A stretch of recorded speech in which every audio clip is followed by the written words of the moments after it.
Hari ni aku ada set combo best punya untuk korang. Selalu korang tengok aku buat set combo second hand. Hari ni aku buat set combo slow jig bottom Shimano Stradic SW guys, saiz 6000 PG dan juga 6000 HG. Dan dalam set ni guys, korang dapat pinsin, korang dapat rod dan juga korang dapat tali. Jadi kita boleh post satu Malaysia. Kalau korang nak datang kedai, alamat kedai dekat atas. Jadi guys, untuk mesin korang boleh pilih nak 6000 PG ataupun 6000 HG.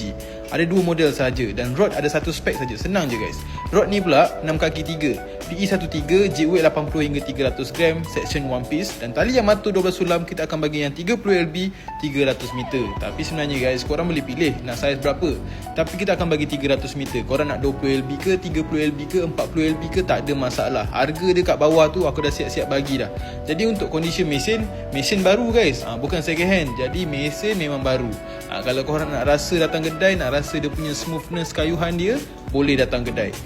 Lepas tu dia punya ratio pula, korang boleh pilih nak PG ataupun HG ikut kegunaan korang. PG ratio dia lebih rendah dan HG ratio dia lebih tinggi sedikit. Dan untuk rod pula guys, rod ni action dia memang cantik, memang solid guys. Bukan material dia solid, tapi action dia solid guys. Sebab 70% bahagian depan rod ni lembut guys. Kalau korang tengok action depan dia ni, kalau korang ikan kecil ketuk, memang rasa terus guys. Korang terus alert. Kalau rod korang keras dan kejung guys, korang punya action jig pun tak lawa guys. Dan material rod ni memang padu guys. Real seat Fuji, cincin dia semua Fuji. Jadi rod ni material dia guys 70% bahagian depan lembut, 30% bahagian belakang keras. Sebab apa dia keras? Sebab ada extra carbon wrap.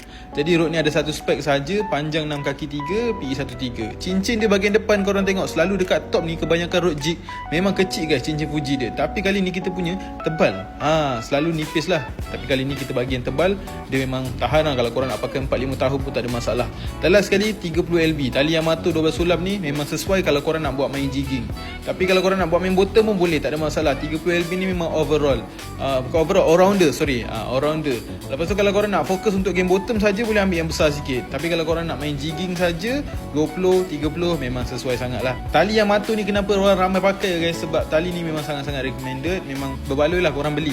Dia punya material lembut, licin, potong air, potong angin guys. Dan yang paling special dekat tali Yamato ni, yang tak ada dekat tali-tali lain guys, material dia guys. Material dia sangat-sangat lembut. Bila tali lembut ni, sensitivity dia memang sangat-sangat tinggi. Jadi korang tengok aku goyang tali Yamato 30 LB ni, dia punya lembut tu guys macam tali 10 LB je guys. Memang best lah guys.